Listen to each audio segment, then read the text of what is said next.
এই রকমেলন গাছগুলো মোটামুটি মাচায় ওঠার জন্য প্রস্তুতি নিচ্ছে। এখনো বেশ কিছু ছোট বড় আছে, তারপরেও আমার মাচা তৈরির কাজ সম্পূর্ণ হয়নি। এই সাইডে আমি কোনো মতে একটু মাচা তৈরি করেছি, আর এই সাইডে এখনো বাকি আছে। আর এই যে মাচার এখানে যে ফাঁকা দেখা যাচ্ছে, এই যে ফাঁকা গ্যাপটা, এই ফাঁকা গ্যাপটা এভাবে এভাবে এটা টেনে খুঁটি পুঁতে এভাবে টেনে টেনে বেঁধে দেওয়া হবে, যাতে এইখান থেকে এই যে গাছটি, এই গাছটি এই এই মাচাতে খুব সহজে উঠতে পারে।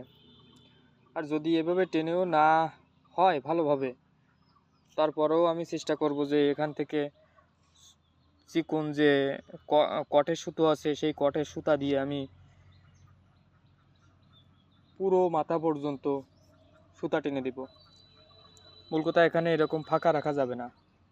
আর মাঝে 2টি করে জিআই তার দেওয়া হয়েছে, খুব শক্ত করে টাইট করে বেঁধে দেওয়া হয়েছে, কারণ ফলের সাইজ যদি আকারে 5 কেজি 7 কেজি হয়, সেক্ষেত্রে যাতে মাচাটি দুমি না পড়ে, ফলগুলো যাতে জলের সাথে মিশে না যায়, এই কারণে আমি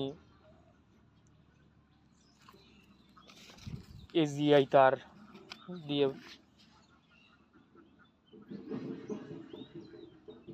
জিআই তারগুলো এইখানে এইখানে টান বাঁধছি, এইখানে টান বাঁধছি পুরো মাথা পর্যন্ত, পুরো মাথা পর্যন্ত আমি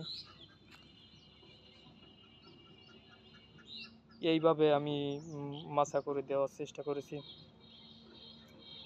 আর আমার এইদিকে ছায়া পড়ে যেহেতু, তাইতে গাছগুলো একটু ছোট আছে, আমি ছোট গাছগুলো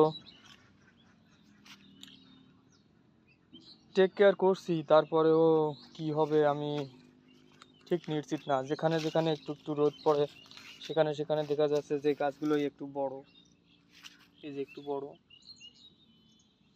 আর ছায়াযুক্ত জায়গায় গাছ, যে কোনো গাছই ভালো হয় না, একই বয়সের গাছ, এই গাছগুলো একটু ছোট হয়েছে। আশা করি আমি সার খাওয়াচ্ছি এদের, আশা করি আস্তে আস্তে বড় হবে। আমার এই রাস্তাটা খুব বেশি বড় না, ছোট রাস্তা, তবে গাছ যে খুব বেশি একটা বড় হয়েছে তাও না, মিডিয়াম সাইজ। ওই রাস্তার মতো অতটাও সুন্দর না।